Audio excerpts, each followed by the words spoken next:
សំឡេងក្មេងលេងសើចច្រៀងហូកណ្ដឹងធ្លាប់រកក្នុងសាលាក៏ស្ងាត់វាព្រីករីភ្ជុំបោកផាត់គួញរស័តទៅទីឆ្ងាយសំឡេងឈឺចាប់នេះទេបានទេថាមកពីវ័យ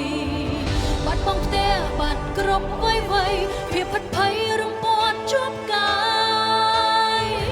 ឬសំឡេងឈឺចាប់នេះទេសំឡេងកូនយំស្រែករកម្ដាយ